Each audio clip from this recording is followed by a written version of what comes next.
Welcome back. Yes, welcome back. It is Sunday, November 17th, 2024. And sorry. And this is the One More Round live chat. I'm your host, Gaff, Gaff. You can see my little lower there below. And what I do is every Sunday, just after the Saturday fights, I give you news. I give you everything you need to go into the next week and leave this week happy and satiated with your combat sports content.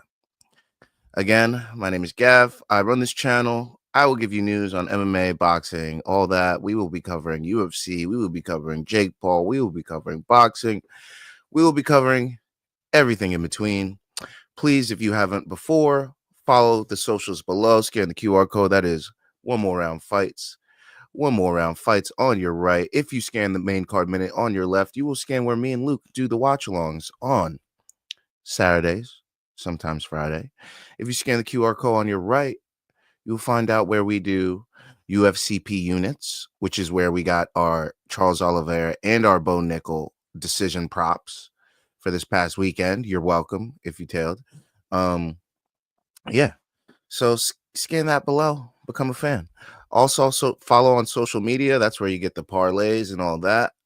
Instagram, One More Round Fights. YouTube, One More Round Fights. TikTok, One More Round Fights. Please hit them all up. That is One More Round Fights. Also, if you got some wins, send them into the show. I didn't check the email today, so nobody's fan subs are going to get in. Unfortunately, I ran out of time, but it is what it is. One More Round Fights at gmail.com. Maybe I'll feature it next week. Maybe we'll do like a whole big thing. But yeah, One More Round Fights at gmail.com. If you tail the picks, if you won money, the One More Round Fights parlay cashed yet again. That's 4, possibly 5 weeks in a row. I can't even keep track anymore. We're just going to keep it going until it hits double digits, triple digits. Fuck it. Because my plan is to give you a winning parlay every week, minimum plus 200. That means if you put $100 down, you're getting back $300 minimum every week. This week was a plus 310. So that means if you put down $100, you were getting back $410 per parlay. Yeah. Per app if you put them out on both. So that just tells you the math that we're doing here. Shout out to our sponsor, W.GG. Use promo code One More Round for 10% off your products. That means your wellness powders, that means your supplements, all that. So 10% off using promo code One More Round at W.GG. A little disclaimer, there will not be a fighter spotlight this week. I will not do a fighter spotlight this week. It was going to be Bo Nickel. Lackluster performance, didn't feel like doing it, just didn't make sense. He's kind of more established now, especially fighting freaking Paul Craig at middleweight.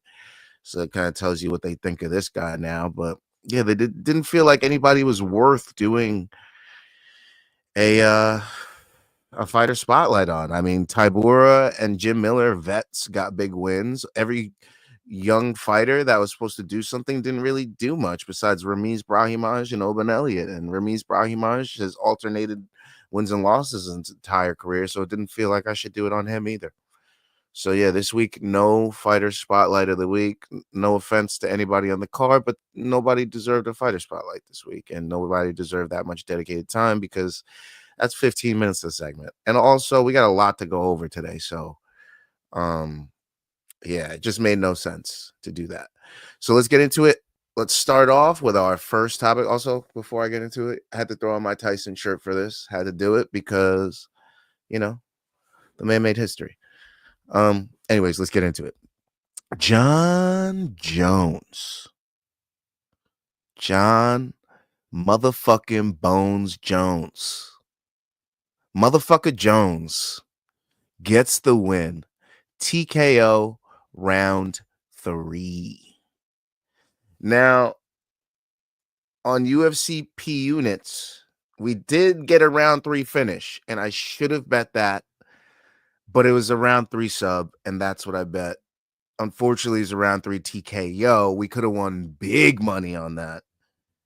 Fumbled the bag a little bit. Should have just went with round 3. Lessons learned for trial run number 2. So first run, absolutely massively successful. We'll see that later in this week's wins. We will absolutely be doing UFCP units every single week from here on out, as long as we have at least 2 matchups on the card.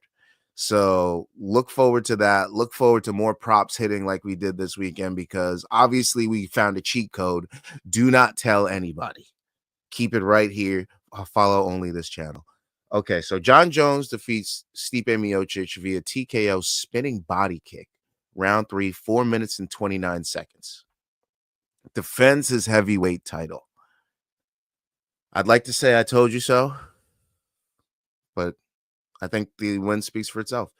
So yeah, Jon Jones.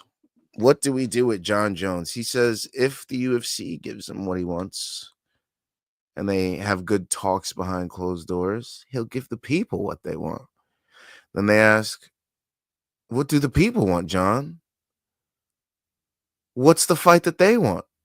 And my man deflected like a motherfucker. He decided to talk about Jesus Christ and God and all this other stuff. I was like, Johnny, you dog. You really don't want to say this man's name. He's sitting cage side in a fucking pea coat looking like a labradoodle, and you don't want to mention his name. Goddamn, John. You are a savage among savages. You just, that alpha energy just reeks off of you, my friend, because you are not willing to give up an inch to that man, are you? Jesus Christ. You won't say his name. You won't acknowledge him. You won't even look at him. You won't let him bring him in the ring. You won't take an interview about him. You won't do nothing. You said, I won't give this man the light of day. He's talking trash. He's being disrespectful. No, you will not make a penny off me. That's like Poirier and Colby Covington. Poirier is like, no, if we're fighting in the streets. He's not making a penny off me in the UFC. So, I don't think we see this fight, honestly. I think he was just saying that. I don't think we see an Aspinall fight. It just doesn't happen. But before we talk about anything else, let's talk about the performance. Jon looked good from the very first second. He looked powerful. He looked strong. He took Stipe down and spun him like a top. He made him break dance in the octagon, essentially. If you go back on that first takedown, he takes him down, whips him down so hard that he does a fucking spinneroonie on his back. That's how hard he whipped Stipe. 248-pound Stipe, 10 pounds heavier than him. Spun him around on his back like a dreidel. Yeah, that's how strong Jon Jones was at heavyweight. So Jon Jones, strong as an ox, puts him on his back, spins him like a top, lands elbows for about 3 minutes. We're all surprised Stipe stood in there that long. Jon Jones was even saying that. He was saying Stipe is tough. He's one of the toughest guys. He's very durable, because I was giving him some shots and he was right there. He stood right there in there. It took something that nearly broke the man's ribs, a spinning back kick, to put him out of there. I'm not sure of the diagnosis on what exactly happened to his midsection after that spinning back kick, but Jon Jones landed a very powerful strike that would make any man quit in there. So Jon Jones, powerful strikes on the feet, powerful strikes on the ground. The submission game wasn't doing much, but hey, who needs it when you got that much power working behind you? Stipe just wilted every single round more and more. Round 1, it looked like, oh, wow, did he even land a strike? Okay, he landed one. Round 2 is like, oh, man, Stipe, you got to do something. Jones is just piecing you up. He's got no power in his hands. Apparently, he does have power in his hands. Okay, he does have power in his hands, because there's a reason Stipe didn't just run forward and punch him in the stomach and the face like he did to Daniel Cormier. Okay, there's definitely some power in Jon's hands. So stop saying Jon has no power in those hands.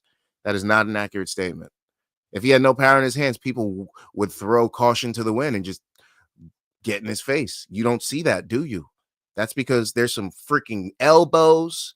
There's some powerful punches and jabs coming, and his jab is long. So it may not look powerful, but by the time it starts to where it ends, the amount of distance it crosses and the force that it accumulates over time, the acceleration, yeah, it becomes a fucking powerful punch. If you've never taken a good jab, a nice stiff jab, I probably wouldn't say that he's no punching power, because you don't need punching power with a well-placed and well-timed jab. So there's that.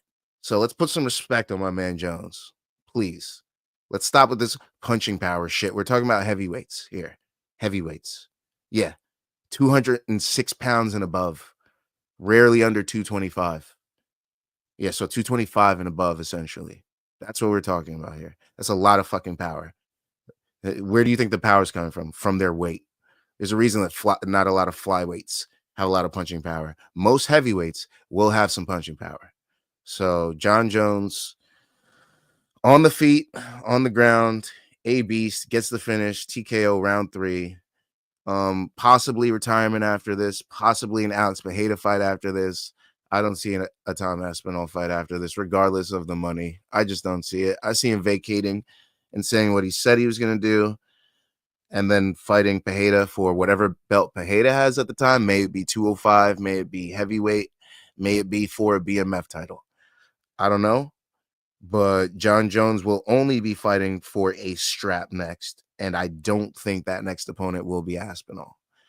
Now, for Stipe Miocic, thank you for a fantastic career. One of the greatest heavyweight champions we ever had. He retired at the end of the fight, saying this was his last one. We kind of saw the writing on the wall. We thought we'd see a dual retirement here, which we essentially did. But yeah, congrats to Stipe Miocic. Fantastic career. Good performance, even though you kind of didn't put up any numbers. You just showed how tough you were and how durable you were as a champion. That's kind of one of the things that made you who you were. So thank you, Stipe. What a fantastic performance. Not performance. What a fantastic way to go out, going against one of the greatest other fighters of all time.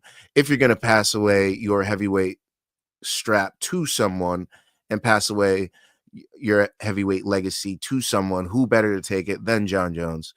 So shout out to both those guys. Thanks for a great fight. It wasn't boring like everyone said it was going to be. It wasn't two old men fighting. It was a legit fight, and people legitly got hurt in there, and somebody probably went to the hospital after it, and Stipe probably didn't have a good time in there either. So congrats to his speedy recovery and a great retirement for Stipe. And Jon Jones, congrats on a great career if you do retire here. What happens to Tom Aspinall? What happens at the end of this year? Does Jon just vanquish the belt come January 1st and say, I'm retired? Does he hold on till summer and logjam the division and start talking shit to Aspinall, making his life a living hell because now he knows he can't fight him, and people are just going to be, going all about this on social media? I don't know what happens. Does he take an interim title fight? Let's look at these UFC rankings. Yeah. Let's take a fucking gander. Hold up. We got some comments in this piece. Ricardo Moreno says Jones picks on old men and he's ducking Aspinall. He's in fact ducking Aspinall. Before he was ducking Aspinall because we thought he was afraid of him. Now he's ducking Aspinall because he hates him. A little bit different, a little bit more fuel to the fire. So I'm excited for that. Jones' career means nothing if he ducks Aspinall. I wouldn't say it means nothing because he's got such a big heavyweight career. Light heavyweight career. And he's got so many great names he's beaten under his belt at light heavyweight. So you can't take away his light heavyweight career.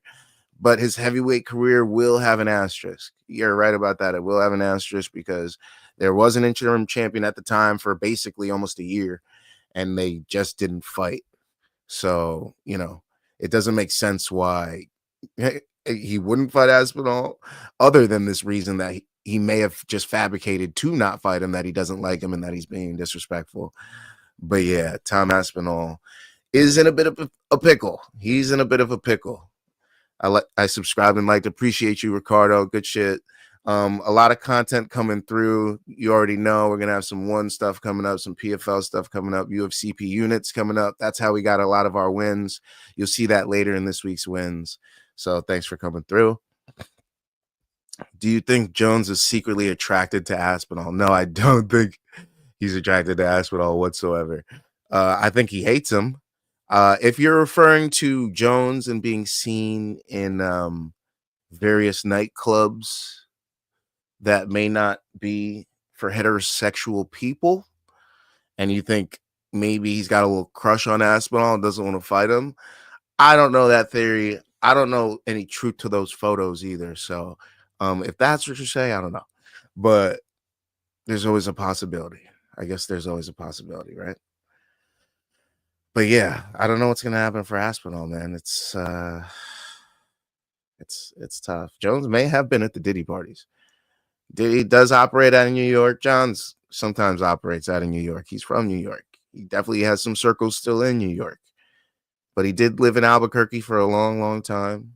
Maybe he took the trip up to LA when Diddy was in LA. I don't know. Only time can tell. Only time can tell. What is in those documents? I don't know. But I'd love to see. Moving on. UFC 309 results. UFC 309 results. Oh, I see that, Ricardo. I've seen the documents. I've seen documents. We're about to get into that. What's next for Chandler? We're about to get into that right now. UFC 309 results. Let's quickly go top to bottom. Charles Oliveira defeats Michael Chandler via unanimous decision. 49-46, 49-46, 49-45. So they must have gave Oliveira 10-8 somewhere, possibly. And then Chandler around in that last one. But Oliveira beats him by unanimous decision. I called it before the fight started. You'll see in this week's wins how I knew this fight would happen like this, because we made a lot of money off of that. If I put more units on it, we would have been a very rich couple people. I only sprinkled a little bit. I only sprinkled a little on top this card. I don't know why. Usually I go bigger units. I was playing it safe. Got to play a little safer these days. But yeah, Oliveira beats Chandler unanimous decision. Gets his back multiple times in round 1, 2, 3, and 5. 4 different rounds, he takes Michael Chandler's back and threatens with a rear naked choke or a darce or a armbar or a triangle. I am so surprised Michael Chandler made it to the final bell. Now, in that round 4, Michael Chandler was doing his best work. He was landing big strikes, big hooks, big straights, putting it on Charles Oliveira. He landed a punch that Charles Oliveira interpreted as an eye poke. Then he was trying to get a referee stoppage. Michael Chandler jumps on him, beats him up against the fence, lands some elbows to the back of the head, some punches to the back of the head. One thing you can say about Michael Chandler, when that guy has a win on the line, he will literally do everything it takes to try to get that win. He was trying everything. He didn't care if it was legal strikes, illegal strikes. He didn't give a fuck. He wanted to get Charles out of there. And he was going to say, let the ref and the judges decide it, but I'm getting him out. I don't care. I'm trying to get him out. Unfortunately for him, Charles Oliveira is durable as all hell. That guy stood in there, took everything, rolled to his back, got control, and then worked again to top position, like he did over and over again in the fight. Charles Oliveira determined that he wasn't going to finish this guy, but he was going to show that he was dominant this fight. And though he didn't look dominant in that round 4 and 5, he looked dominant in the story of the fight. So Charles Oliveira finally gets a win, back on the winning track. I think he is 1-2 in his last 3, unfortunately, but he's back on the winning track. 2-2 in his last 4. He beat Benil Dariush, then lost to Saryukian, and now he beat Michael Chandler. So now he's back on the winning track. Now, what's next for Charles Oliveira? The division's a little crazy. We got Makhachev Saryukian. They did say this was going to be a number 1 contender fight. So we got to assume that Oliveira will face the winner of Makhachev Saryukian, and he will have a front row seat at that fight. So that takes care of Charles Oliveira. Now for Michael Chandler. Dustin Poirier would love to kick his ass again, he said. So retirement fight for Dustin Poirier. Chandler gets to try to get his submission loss to Poirier back.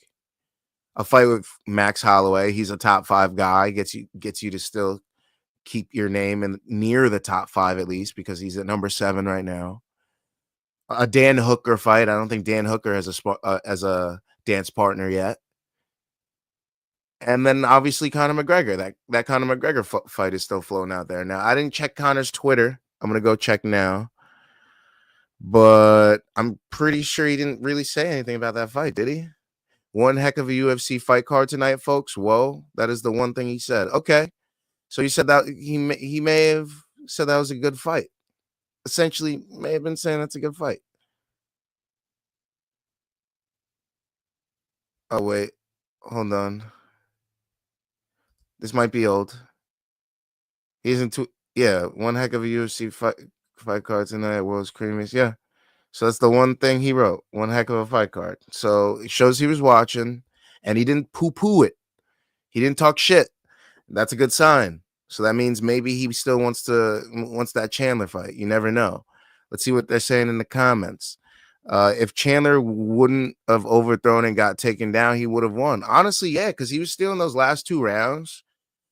If there was a nice middle round in between, like right, but one of those in between rounds right there, if he just swayed one of the judges enough. I mean, he did get 49-45, but there was a couple 49-46s, and a swing round obviously changes those cards vastly. So yeah, that could have happened. He had Charles rocked again. Yeah, that round, I think he got him in round 4 and round 5. He might have rocked him. One might have been legit, and one might have been that eye poke looking one, but I think so. Poirier's a beast, my favorite fighter. He's a fan favorite of mine too, honestly. Poirier's good theater every time he puts those gloves on. And shout out to his family, great family. They're always supporting him, always at the fights. Shout out to Noel and Parker. Yeah, but I'd say stay in the top 5 if I'm Chandler or McGregor. Those are the only fight options for you. I probably don't even take the Hooker fight because you already beat him. What's the point of that rematch? No point in rematching Chandler. So do not take the Hooker fight. Sorry. Chandler, do not fight Hooker, even though he has a spot above you. It doesn't make sense. And Chandler and Hooker probably doesn't want to fight down either. So let's stay away from that. So let's say the options are Dustin Poirier rematch to get a win back, Max Holloway to welcome him to the division properly, and Conor McGregor. Yeah, none of these. Don't fight Gamrot. They might even train down, unless he's Killcliff and he's American top team. Benil Dariush doesn't really make sense. Very dangerous fight for you. Moicano, absolutely dangerous fight for you. Do not take the Moicano fight. I will be taking Moicano because he'll probably be the dog in that fight. Yeah. And maybe a Gagey rematch, but Gagey said if you get Gagey rematch too. Shit. I'd love to see that again. All right, let's go Gagey, Poirier, McGregor. Let's leave Holloway out. I don't want to see Holloway Chandler. Yeah, Gagey, Poirier, McGregor. Those are the only 3.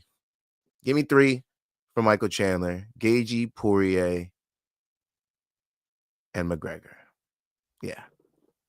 Those are the only 3 fights for Michael Chandler. That's what I want to see. That's what I want to see out of that guy.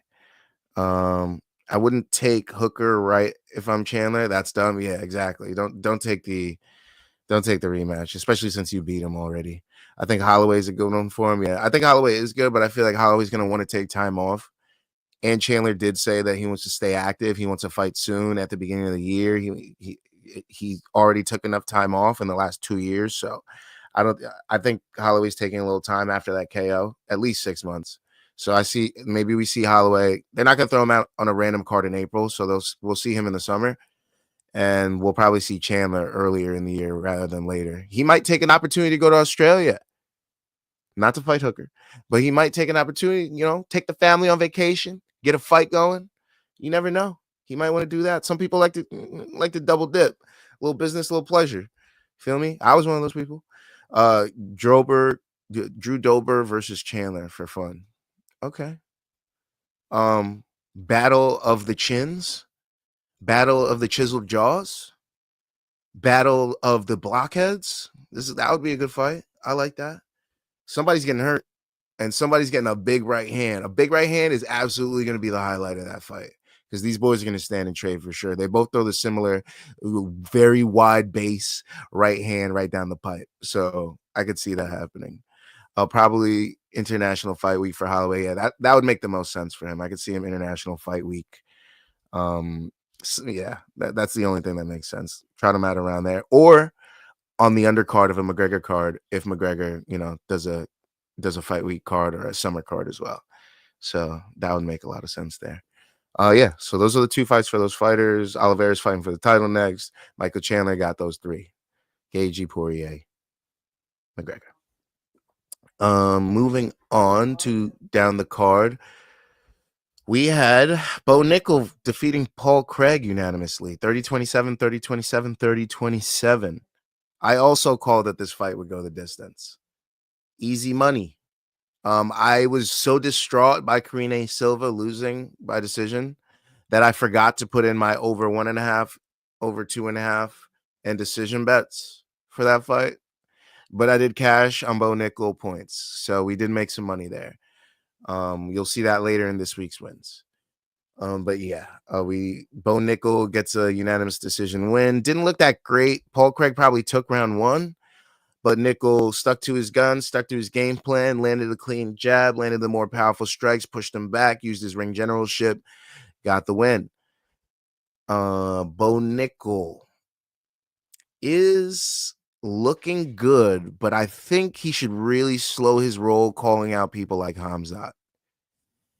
If Paul Craig stands with you in a striking fight and barely has a mark on him besides one cut here at the end of the fight, and you didn't even really knock him down at the end, you're not ready to face Hamzat Chimaev, who's knocking down people like Gilbert Burns, breaking faces on Robert Whittaker. You couldn't even take him down.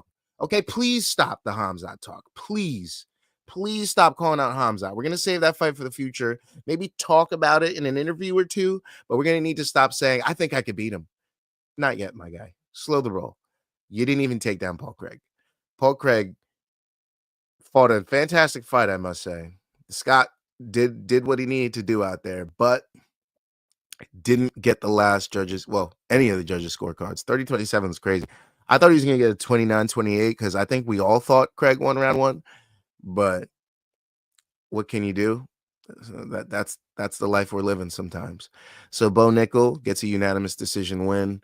Not too much to talk about there. They're going to match him up pretty good. If we look at the rankings, they'll probably give him somewhere low. I don't think Paul Craig was ranked, and no, he wasn't. I don't think they give him a top 15 based off that, honestly, because I'm not giving him Shar Magomedov. I'm not giving him Michelle Pereira. I'm not giving him Fluffy Hernandez or Jack Hermanson. Jack Hermanson is the super jacked up version of Paul Craig. If you give him Jack Hermanson, I think Jack Hermanson gets the finish. So, right now. So, I think slow him down a little bit. Slow him down just a little bit and give him a fringe 15er. Fringe 15er. I'm talking Michael Oleksiejczyk. This is what I'm talking. Okay, give him something like that. So, slow the roll on Bo Nickel a little bit. Don't fire him up the rankings too quick, because then we'll have ourselves an Aaron Pico situation. And Aaron Pico is having a great career now and a great resurgence, but again, the word is resurgence, because he should have been skyrocketed with an undefeated record to the top with his accolades. But they fumbled the bag, put him up against too high of competition too early, and now he's got like a 13-6 record or something. So let me clean that up. Let me give you Aaron Pico's real record, so I don't give you false information. But yeah, Aaron Pico, just to give you a quick example, Aaron Pico is 13-4. Okay. He's lost to Zach Freeman in his first fight, Henry Corrales, and Adam Boric by back-to-back knockouts in 2019, and then to Jeremy Kennedy by a shoulder injury in 2022. So all these names are pretty good names. Corrales, Boric, Kennedy, not so much Zach Freeman, but yeah, a little too much, a little too early. We don't want that to happen to Bo Nickel, so let's slow him down. Don't give him a number again, or don't give him a number yet. But give him a vet that's been around a while. Let's do that, Let's do that. Can't tell me that wouldn't be a fun fight. If you're talking about the Holloway International Fight Week with Michael Chandler, that would be fun as hell. That would be fun. Yeah. Shout out to Garrett Clemens. Appreciate you for coming through. Moving down the card though. Bo Nickel, Paul Craig, I don't know. Give him anybody, to be honest. I don't know who he gets next, but That was a decent performance. So don't diminish him. Vivian Araujo defeats Karine Silva, unanimous decision, 29-28 across the board. Didn't see that coming. Had the money on Karine Silva. A little upset about that one. Not going to lie. Still sour. What do we do with Vivian Araujo? Well,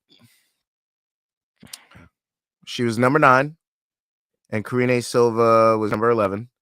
She keeps her number. She fights above her. Looks like she can handle grappling really well. So maybe an Natalia Silva fight, maybe an Aaron Blanchfield's looking up, so no Aaron Blanchfield.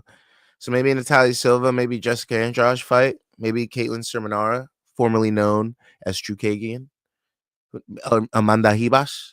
Those are all great fights for her. Karine Silva, maybe step down in competition. Maybe give her Jasmine Jasudavicius. If Jasudavicius can withstand her grappling, then shoot Jasudavicius up. But if Jasudavicius can't, then hey, maybe give Karine Silva another chance against somebody like Rose Namajunas or Caitlin Chukagian / Sermonara or whatever. But I don't see matchmaking for them going too crazy, honestly. And then Mauricio Ruffi defeats James Lontop. Catchweight fight. James Lontop missed weight. Couldn't make the 155-pound weight limit. They agreed to 165 catch weight, and then James Lontop misses that by 0.2 pounds, 166.2. So even he missed 2 different contracted weights, just to tell you. But he does make it the distance with Mauricio Ruffi, 29-28 across the board. Ruffi, not a great performance. Looked like he gassed out in round 3. I'm not seeing great matchmaking happening for either of these guys. James Lontop might get cut. That's his 3rd loss in a row, and he lost weight twice in the last one. So I don't see his career going well from here. They're gonna give him a fucking hammer if he sticks around. If he doesn't stick around, we'll probably see him in Bellator or PFL. And Mauricio Ruffi, well, I don't know how to matchmake him after that fight. He's exciting, so give him a good, exciting fighter. Maybe a Drew Dober. We talked about Drew Dober earlier this card. Maybe a nice little Drew Dober fight at 55. That's cool. I like that. Fringe 15er. That makes sense to me. And then the prelims. Marcus McGee defeated Jonathan Martinez. I didn't think McGee would get the win, but he did look good. Jonathan Martinez almost TKOs him in round 3 with leg kicks, as Jonathan Martinez has done twice before to Cub Swanson and Adrian Yanez. So that was a good fight, honestly, because it gave us a little drama and some theater in that round 3. And then my fucking boy, Jim motherfucking A10 Miller. Let's go. I literally woke up, turned to my girlfriend that morning. I was like, I got to bet on Jim Miller. I got to. I have to. And guess what the fuck the man did, y'all? Yeah, he fucking won as a big-ass dog, plus 200. Jim fucking Miller, baby. Sometimes you wake up and you just got a feeling you got to fucking roll with it, yo. That's the universe telling you you got some money to make.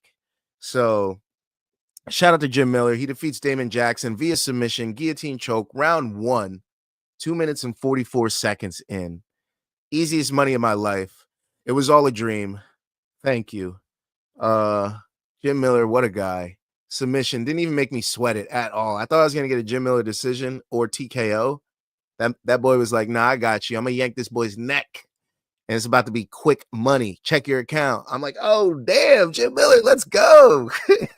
So shout out to Jim Miller. Jersey in the house, New York in the house.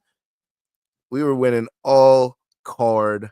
And then David Onama defeated Roberto Romero, unanimous decision. Made us sweat it a little bit in that round 1, but still gets the 30-27 across the board. Factory X went 1-1 on the night. They ended up losing the Jonathan Martinez fight, but they did win the Onama fight. Also, Jonathan Martinez may not be a Factory X anymore. I saw a different set of coaches in his corner. Not sure the situation there. So maybe maybe Factory X went undefeated on the night with that Onama win, because that is the lone time that I saw Mark Montoya. So yeah, there's that. Yeah, 30-27. In the Fight Pass prelims, Tybura defeated Jonata Deniz, TKO, Dr. Stoppage. In between rounds 2 and 3, it was a round 2 5-minute stoppage. Tybura gets on top, lands some elbows, cuts him over both of his eyes. He's bloody. The doctor asks him some questions. I guess he didn't answer the right way, and the fight was over. I had Deniz. Looked like they were trying to skyrocket him because they gave him Derek Lewis. The fight fell through. Then they gave him Tybura. Makes you think that they're trying to like skyrocket him to the top, honestly, because why would you give him 2 highly ranked heavyweights back to back? But he failed the test. And Ramiz Brahimaj, New York in the house, baby, defeats Mickey Gall, right hand. I tell you, every time Jersey comes up against New York gonna send them back to where the fuck they came from. You heard? Let's go. Ramiz Brahimaj defeats Mickey Gall. KO. That big right hand. We gonna send them back. Go back to Jersey, you fuck. Let's go. Let's go. Ramiz Brahimaj defeats Mickey Gall. Round 1, 2 minutes and 55 seconds. Called it on the one more round. Called it on the main card minute stream. If you're not following the main card minute, please scan the QR codes below to follow and subscribe.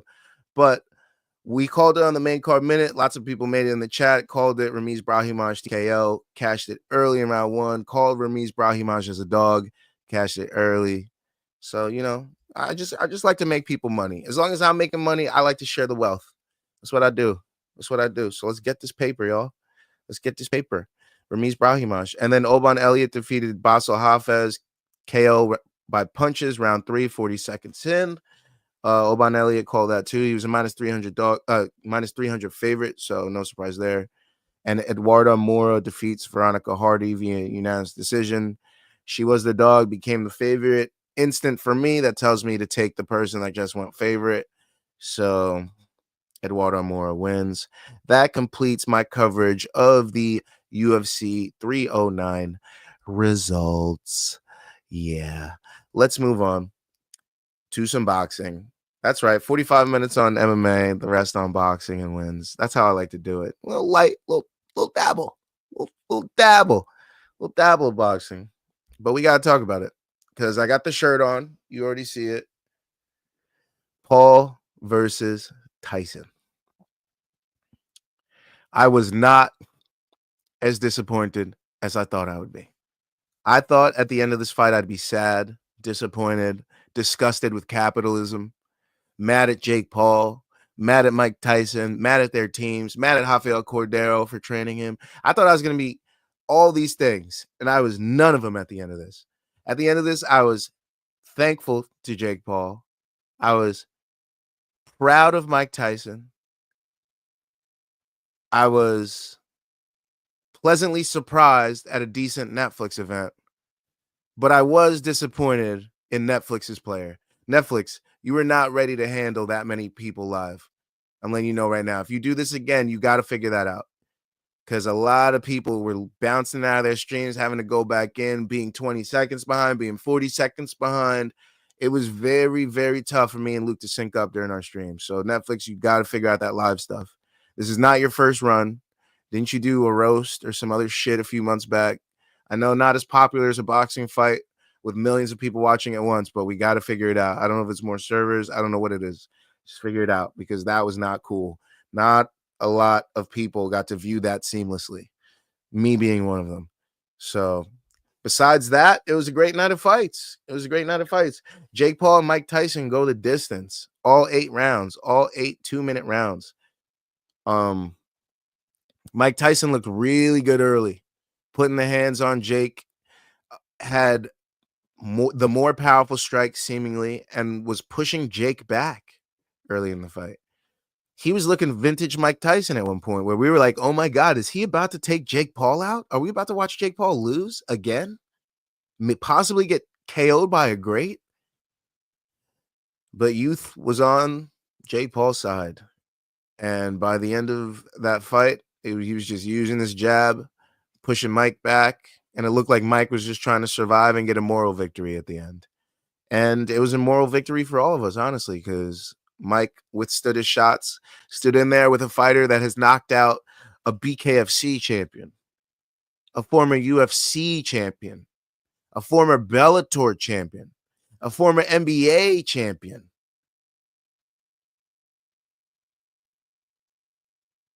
Yeah. So the fact that Mike Tyson withstood this guy's shots, albeit at heavyweight, I mean, yeah, Mike Tyson is a legit heavyweight, and Jake Paul has knocked out welterweights, essentially. Anybody big that he's faced, he has been unable to get the job done, a la Anderson Silva, Nate Diaz, what's his name, Fury, Tommy Fury. He couldn't get those guys out of there. But he was able to get a Ben Askren, a Nate Robinson, an Augustus or whatever that guy's name was. Those types of guys. He was able to get them out of there. Tyron Woodley. Welterweight and below, he's got your number. If you're any bigger than that, you're probably going to decision, but he's still probably going to win. You got to be a legit boxer to beat Jake Paul. And you got to be youthful because his cardio is going to be his weapon at the end of the fight. And he's going to use it against you. And especially if you're a 58-year-old man going up against a 27-year-old young man in his prime, literally just entered his prime at 27. Yeah, you're probably going to lose that fight. A war of attrition, you're going to lose. A battle of wills, you're going to lose. A speed race, you're going to lose. The last thing that goes is your strength. And that's what Mike Tyson showed. So good showing by Mike Tyson. I'm glad he got in there one last time with a good fighter, a decent fighter, and didn't get finished. So, yeah, we saw him in the Roy Jones fight. He looked good. We saw him in this fight. It looked good. I'm okay with that being one of the last times I saw Mike Tyson in the ring. I would love for him to do another fight against somebody like a Roy Jones. So that could be the last picture I have of Mike Tyson in my mind because I do not want it to be Jake Paul, being truthful. No offense to Jake Paul. I just don't want my last memory of Mike Tyson in the ring being a fight against you. I'd like it to be a fight against a real boxer and something I could look back fondly on. So there's that. But yeah. As for what's next for Jake Paul, there's a lot of options. He called out everybody under the sun. He called out Alex Pereira. He called out Conor McGregor. He called out Canelo Alvarez. Who didn't he call out? I think he called out me and my mom too. Shit was crazy. I think he called out my girlfriend too. This motherfucker called out everybody.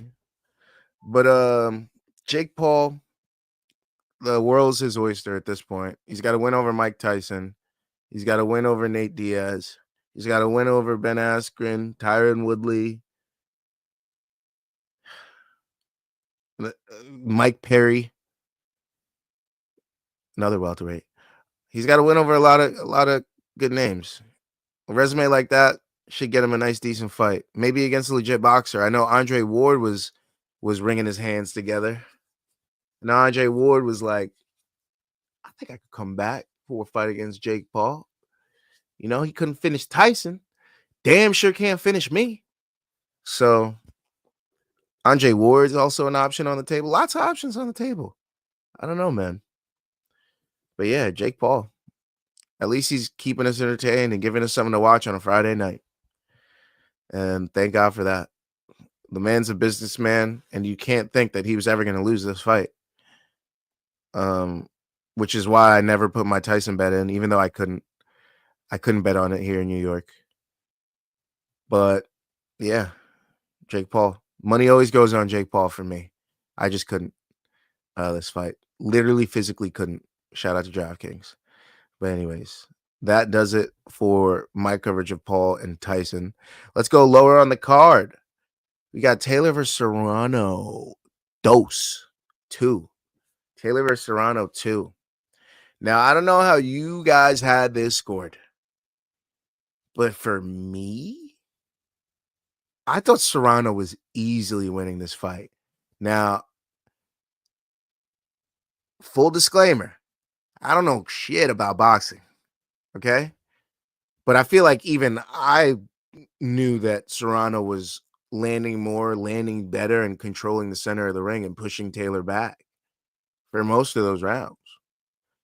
Now, there was a headbutt from Katie Taylor into Serrano's right eye. That cut her up, and that opened more and more across her eyebrow as the fight went on. Started right at the corner here, and then kept getting wider, closer towards her nose, which was, a big detriment in the fight and could have ended the fight at any point. It didn't. But that was the most impactful strike that Katie Taylor landed the whole fight. And I really think that painted how the judges saw the fight. They just saw a bloodied up Serrano, and every time a punch would land, Serrano would cover up that eye because, it fucking hurts. Have you ever got punched in a cut? Have you ever got a cut like just seared with a little fucking alcohol or something? It hurts when it's small. Imagine a giant cut and getting punched in it. It fucking hurts. You're going to react to it. So that cut might have swayed the entire fight for Katie Taylor. I don't know how anybody else had it scored. But for me, I had it as a Serrano fight. And it just made sense in the grand scheme of things that if Serrano had won this fight, we have a trilogy set up. But I guess that's not how they saw this fight going. They saw Katie Taylor winning most of these rounds. Because let me read you these scorecards. Oh, wow. I thought I had the scorecards written down, but it was unanimous. The point is unanimous. Let me see if I can find it for you. Amanda Serrano, Katie Taylor scorecards. Good luck. Oh, wow. I spelled that completely wrong. I don't even know what I typed in. Serrano Taylor 2 scorecards, right? Oh, 95, 94 on all three. Okay. 90. So they thought it was close, but I'm not sure what rounds they gave to her. Now they're saying Serrano landed 179 of her 324 punches in 3 rounds, the 7th, 9th, and 10th. So she closed out strong. And I had her win early in the fight. So I'm trying to figure out. I think she had at least 3 of the first 5. So that would give her 6 rounds, in my opinion. 6 of the 10. She just had a 145 to 107 edge in the other 7 rounds. So they're saying she barely beat her in the other 7 rounds. Huh. So the way I'm reading these total punches landed, 20-7 in round 1 for Serrano, 2 for Serrano, 16-13 round 3 for Serrano, 23-17 round 4 for Serrano, 17-12 round 5 for Serrano. Now 18-20 for Taylor in round 6, 54-35 round 7 for Serrano, 36-24 round 8 for Serrano, 54-36 round 9 for Serrano, 73-39 round 10 for Serrano. In the total punches landed, that's a clean sweep for Serrano on my book. And I'm looking at the power punches stats, and she's leading there across the board too, except for round 6. So I'm so confused as to how we gave a unanimous decision win to Katie Taylor here. Albeit it was close, 95-94, but god damn, we got to rob Serrano and take away the trilogy like this? How are we supposed to set up a trilogy now? With two of the greatest female boxers of all time. How are we supposed to set up a trilogy now? Now we got to have them fight random people in mandatories before we get them in the ring again? We can't set up a trilogy now. You guys fumbled the bag. You said the wrong name. Now what do we see Serrano do? And a loss like that, especially in a fight that Serrano probably thought she was winning, could break you as a fighter. Could be like, yo, the community doesn't want me to win. The judges don't want me to win. WBC doesn't want me to win. A certain way. It could make you think a certain way. WBC doesn't want me to win. WBO doesn't want me to win. Al Heyman doesn't want me to win. Blankety blank doesn't want me to win. Nikisa doesn't want me to win. It could make you turn on people because you're like, yo, I won that fight. How did I lose? So that's just something to consider. But yeah, Serrano lost the fight. Taylor wins the fight. Taylor remains queen. Taylor could have certainly done enough to win, because though the punch stats won't tell the story of the fight, it's the power behind them too. But I did think that Serrano had the power advantage in this fight as well. So I was confused at this one. But shout out to Katie Taylor. She gets a fantastic win. And yeah, she moves on with only one defeat. Got to pour one out for Amanda Serrano. New York, we lost one this weekend. But hey, at least we didn't in the UFC. But yeah. Let me quickly see what we got in here. Ty Bets, what up? What up? Got Rich Hammer and Paul decision. Katie Taylor, James KO parlays. Damn. Go do your thing, Ty. I see you. Go do your thing. Get that money, honey. Get that money. We all got to do it. Let's see what we got here. We got, I still got this fucking page. That's probably what's slowing down my. Sorry, if I've been buffering for you, it's because I still had the punch stats open, and it was probably like a page with terrible scripts that slows down your internet and all that other stuff. So let me close out these windows and you'll be good. Don't worry about it. You'll be good. I just got the rankings open now. Okay. Rest of the card, Mario Barrios retains his title with a draw with Abel Ramos. Very tough fight, each scoring knockdowns. Mario Barrios with a knockdown early. Abel Ramos with a knockdown midway through the fight. They scrapped it out. I actually agreed with the decision. I don't think either fighter should have lost that fight. I was happy with that. The champ keeps his belt. Abel Ramos doesn't get a loss. We all walk away happy. We got a good fight out of it. They were throwing hands for every single round. If you guys want to watch a good boxing fight with swings and you don't know who won the fight, go back and watch Mario Barrios versus Abel Ramos on Netflix. Go back and watch it. It'll take about 45 minutes out of your day, but it'll be a good 45 minutes, I promise you. And then super middleweight, this fight you can forget about. Niraj Goyat versus Whindersson Nunez via unanimous decision. Forget about this fight. It was basically a sparring match. Not a lot of danger at all. There may have been one knockdown, but yeah, it wasn't anything special. You don't need to go see that one. If anything, go back, see Barrios, Ramos, Taylor Serrano, Interpol, Tyson. Everything else, you can just, sweep that under the rug. We don't need any of that. We don't need none of that. Lizzie Otaku in the house. Khamzat will KO Bo. Gilbert Burns is a former world champion in black belt jiu-jitsu, former UFC title contender fighting Kamaru, and Khamzat wrestle him in the ground. Yeah, that was my sentiments too. I mean, Bo should really stop calling out Khamzat at this point. Let's be honest. After a performance like that, if you still got Khamzat in your mouth, that's a crazy thing to be doing, because you didn't even use your wrestling and your striking didn't look good. And if you think Khamzat isn't going to go 100% at you from the very start of the bell within the first 10 seconds and take you down, which is what you should have done to Paul Craig. I know Paul Craig has great jiu-jitsu, but so did Gilbert Burns. And was Khamzat afraid of Gilbert Burns? Nope. He went right up in that guard. So that's all I got to say about that. Bo, take a Michael Osachik fight or something like that. Do not take a ranked fighter at the top 15. You're not ready. From what I've seen in that fight, that first round was Craig's. And if you lost either round 2 or 3, the judges could have swung at 30-27 for Craig, honestly. So, yeah. Bo Nickel just needs a little more experience. He's still young. What is he, 7-0, 8-0 now? So we'll pump the brakes on him a little bit. But, yeah, he needs to stop all that Khamzat talk utterly and completely. And then let's quickly go over any other boxing we got coming up. What we got. We got a fat little slate here.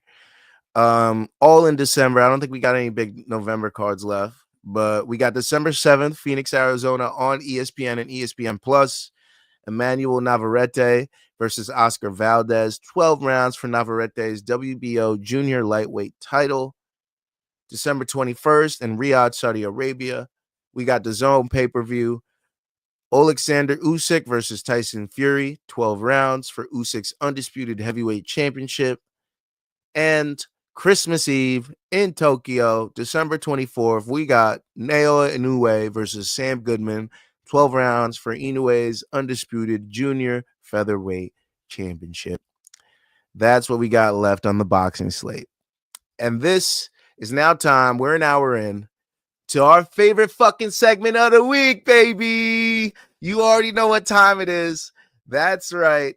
It's this week's wins. What? This week's wins. This week's wins. Yeah, this. Pop the chest. Pop the chest. Pop the chest. Pop the chest. This week's wins. Let's go. Let's fucking go, people. This week's wins. Now, I kept the units small this week. This week is about odds. This week is about smart bets. As you saw on the UFC card, fat favorites. We're talking minus 1,300, minus 950, minus 750, minus 600. So you ask yourself, how am I supposed to make money on these cards? Prop bets, people. Prop bets. And you got to do it smart, too. You got to visualize the fight. See what these fighters like to do. See what these fighters can do against this fighter and see that outcome. And what we did is we cashed, baby. Let's start off early. First fight of the night. I was like, yo, Mora's just too big for Hardy. She's going to lay on top of her. And that's what the fuck she did. Easy, nice little cash. $10, $10, plus 215, plus 210. Turn $10 into 30. That's 20 into 60. Easy. Starting off the night hot. Hot already. Hot already. $50 to pick up on the first fight. Let's go. We know it's going to be a good night at that point, right? Well, we took a little tumble. Psych. We had Oban Elliott. Decision. Didn't go our way. Didn't go our way. Got that third round KO. We were so close. Didn't go our way. But after that, we had Ramiz Brahimaj. Money line, baby. Ramiz Brahimaj. Money line, baby. Plus 154. Sorry. So you know I had to cash that. What's that? Another $50. Quick pickup. Let's go. Another 50. We're up 100 already on the night. We're up 100. Feeling good. Feeling like 3 a.m. summer night. Yeah, so nice little fat win off Ramiz. Then we lost on Denise. Denise Tybur, we lost. We took Denise money line because he was plus. Ended up losing on that. It's okay. Plus money loss. It's all right. We're going plus money all night. So every win is like winning 2 to 3 times. So no matter what, and we're already up twice, right?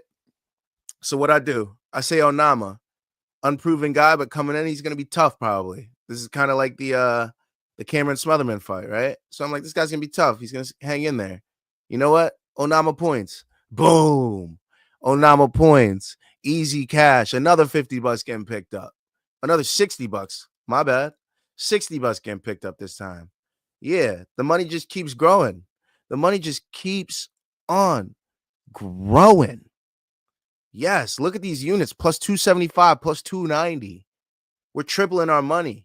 Damn near quadrupling our money every time we betted tonight. You know what I mean? These are beautiful units. If I was putting $100 each time instead of 10, that's the best I normally like to do. I probably could have walked away up $10,000 tonight. Okay? Just giving you a little insight into how I normally bet. I was taking it easy this weekend. $10, you know the units. Go look back at the last few this week's wins. You see the units. This was small this week. So keep that in mind. Then I was big gassing up my boy Jim Miller. I said Jim Miller for the win. I said big Jersey in the house. I said Damon Jackson coming out of fucking Missouri ain't coming to New York and beating you, my boy. And guess what? Jim Miller, cash. Another Jim Miller cash. Plus 195, plus 180. Jim Miller, easy money. We kept the fucking good times going. Jim Miller, baby. Then we lost on Jonathan Martinez. Jonathan Martinez did screw us a little bit. He could have went for broke in that last round because we had a money line. A finish would have done us nice. But hey, we went into the main card a little sad because we lost on Martinez, but it wasn't the biggest deal because we picked up a little Ruffy win. I thought Ruffy would hang in there with Long Top, regardless of Long Top, missed weight twice, regardless of all that. He was durable, but I thought he was going to be durable because he missed weight, because he didn't drain himself and then missed the weight at like 157. He just said, I ain't making that shit, and didn't make it. So I was like, oh shit, he might hang in there with Ruffy. He's going to have a lot of water in his brain. He's going to be tough. It's going to be like sparring for him. So I'm like, it's going points. Ruffy points. Ruffy points it was, baby. Plus 180, plus 240. That's another $50 easily into the pocket. Another 50 easy. That's what I'm talking about, baby. This week's wins. It's epic, this week's wins this week. I'm not even done. I'm not even halfway done yet. And you're like, how? There's only 3 fights left. I know, because I went fucking crazy for these last 3 fights, okay? Bo Nickel. UFC P units. Tail the fucking segment. Go follow the segment. Go follow the playlist, because it's going to be big. Gave us these props. I did the simulation. Bo Nickel, Charles Oliveira, ended up getting a Paul Craig decision, ended up getting a Charles Oliveira decision. So that's what I ran with. But I was like, Bo Nickel might win this fight. Let me take a Bo Nickel decision too. It says it's going to go the distance. It probably will. Boom. Bo Nickel to win by decision. Plus 700. Let's go. Bo Nickel by points. Plus 850. 8.5 times your money, people. All you had to do is tail the segment. All you had to do was subscribe to this channel, and you would have been making money. That's it. All you had to do is watch one segment called UFC P Units, and that's it. You're making money. Bo Nickel, let's look at it again. Plus 700, plus 850. Again, small units, but I turned 5 into 40. I turned 5 into 50. That's easy money. You don't want to turn 5 into 50? I know you do. I know you do. And I know you're going to subscribe. I know you're going to subscribe after this. It's okay. And like I said, I messed up on the Karine Silva fight. I had Karine Silva points. So I forgot to put in my over 1.5 bet, my over 2.5 bet, and fight goes to decision bet as well. But I would have cashed on all those as well. So yeah, I didn't do that for this fight. But guess what the fuck I did? I did it for the Charles Oliveira fight. Yes, I did. Over 2.5. Cash it. Over 3.5. Cash it. Over 4.5. Cash it. Decision. Cash it. Charles Oliveira decision. Cash it. One fight. $150 profit. I only had to spend $20. One fight. It might have been $200 profit, low key. One fight. Let's look at it again. Over 2.5. $10 pickup. Over 3.5. $15 pickup. Over 4.5. $25 pickup. Decision. $30 pickup. Oliveira decision. $50 pickup. Oliveira points. Yeah, I did it again. Oliveira points. $120 pickup. Yeah, it was $200. I made $200 off that one fight. That's right. And the simulation did it. UFC P units. Go check it out. It's a playlist on the channel. Go snoop around the channel. Go see what you like in there. But yeah, over 2.5, cash it. Over 3.5, cash it. Over 4.5, cash it. Decision, cash it. Oliveira decision, cash it. Oliveira points, cash it. Come on, y'all. Come on, man. The proof is in the pudding. It's right there in front of you. I give you this segment every week so you can see that I ain't bullshitting. I'm out here making money. All right? So if you want to tell your friends, oh, go follow this channel. Oh, I don't believe this guy goes and makes money like this. Hey, there's a whole fucking playlist of this week's wins for you to go check out. The proof is in the pudding. You're welcome. Oh, and not to mention that I also gave out a parlay to the people. And what happened with that? Oh, yeah, that cashed too. Plus 320. 50 into 210. Just like that. And that was just FanDuel. Don't forget DraftKings. Don't fucking forget DraftKings. Yeah, cash it there too. 400 off the parlay. Easy. And normally I put $100 on my parlays. I only put 50 this week. Like I said, I was going easy. So that should have been 800 off my own parlay. Plus the money we were making off the singles, all card. So yeah, if you took part of this bet right here that I gave out to the people, the UFC 309 parlay cashes. Jon Jones, Oban Elliott, Ramiz Brahimaj, David Onama, Mauricio Ruffy, Ramiz Brahimaj, a plus 136 dog, and he cashed. You're welcome. That's all. You're welcome. Thank you for being a fan. Thank you for coming back. Thank you for your likes. Thank you for your watches. Thank you for your views. Thank you for coming through to the Main Card Minute. Shout out to the Main Card Minute. If you want, scan them QR codes below, because every Friday, Saturday, we're making motherfuckers money. Okay? We're making money. Check us out. Scan left for Luke. Scan right for me. Main Card Minute. One more round fights. Don't forget the social media handles, because that's where you'll get the tails. That's where you tail the bets. Instagram, I put out a graphic with the parlay on it. One more round fights. TikTok, news all week. One more round fights. YouTube, subscribe, like, all that. But yeah, if you have any wins, send them in. This week's wins. This was this week's wins. Oh, yeah. Send them to the email. One more round fights at gmail.com. Sorry if I missed out on your wins this week. I woke up a little late. I did all this stuff last night, so all I had to do was wake up, wash my face and all that, get all that stuff done. But yeah, this was another motherfucking epic segment of this week's wins. Again, we cash, people. We end up again. That's 5 weeks in a row. 5 weeks in a row, we end up way up. Not just up, way up. And that's all I got to say. Last segment of the day, we got UFC Fight Night Macau picks. Yes, very early morning. If you are a fight fan and want to see this card, keep in mind this will be Saturday, very early in the morning. We're talking, if you're in the East Coast, we're talking the card starts at 3 a.m., I believe. That's how early we're talking here. Let me just take a look so I give you the right information. Okay. So the prelims this Saturday start at 3 a.m. on the East Coast. If you are in New York, it starts at 3 a.m. The main card will start at 6 a.m. this Saturday. So beware. This is not 6 p.m. like we're used to seeing. It's a.m. They are in Macau, China. Okay?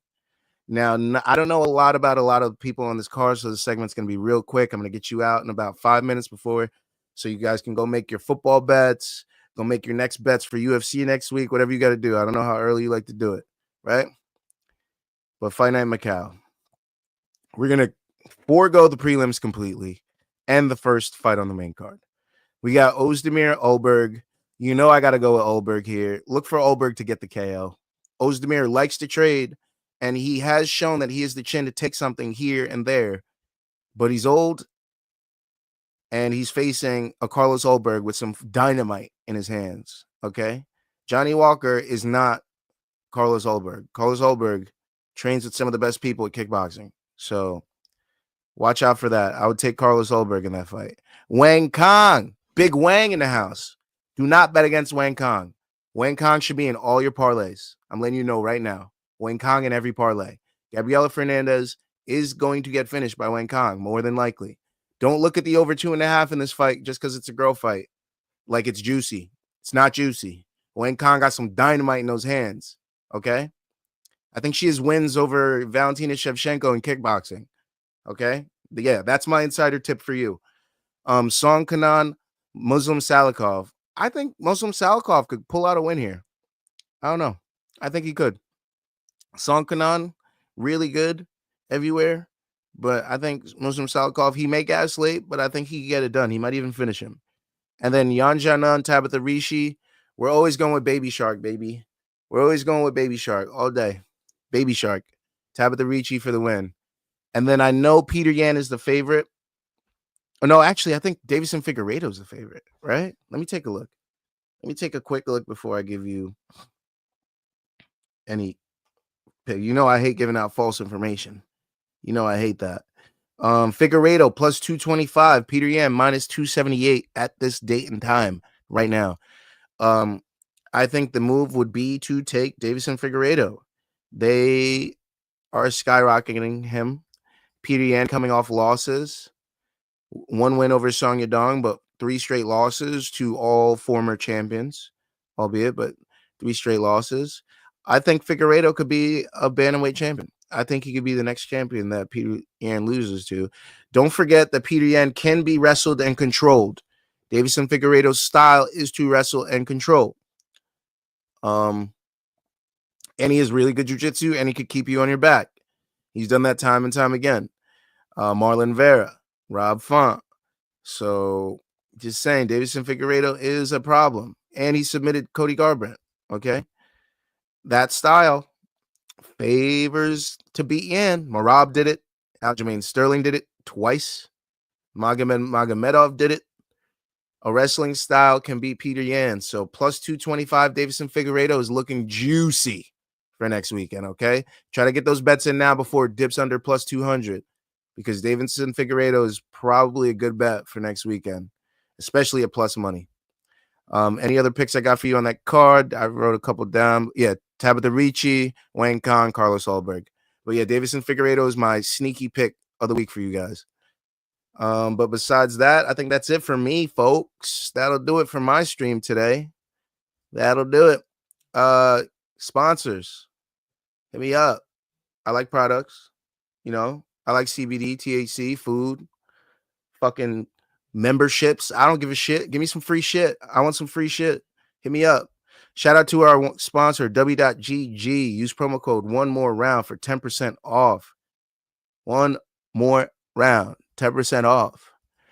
Scan the QR code below to follow on YouTube. Subscribe. All that. Main card minute. We'll be doing a watch along very early in the morning for Macau, China next week, in about 6 days. And one more round fights. I may have a little stream for you guys later this week. We'll see. But we're definitely going to have UFCP units. Look for that. I'll probably be putting that out Friday. We'll be going live for that. So come back Friday to this very channel, and we'll be able to simulate the fights that we're going to see on Saturday and get the outcomes. That's how we got the Paul Craig Bo Nickel decision. That's how we got the Charles Oliveira decision. So please come back for that. Please follow on social media. That's where we'll be putting out the graphics for the final parlays for the UFCP units parlay and the one more round parlay. Again, 5 weeks in a row it's hit. 5 weeks in a row. One more round fights on social media, Instagram, TikTok, YouTube, all that. Please send in your wins to one more round fights at gmail.com. That is one more round fights at gmail.com. And again, I'm your host. My name is Gaff. I'm here every Sunday and Saturday to give you UFC, boxing, MMA, PFL, one. I don't give a fuck what it is. I'm here to give you boxing news, MMA news, bets, picks, all that. Let's make some money. Let's fucking cash. Let's have another good week. I'll see you guys Friday.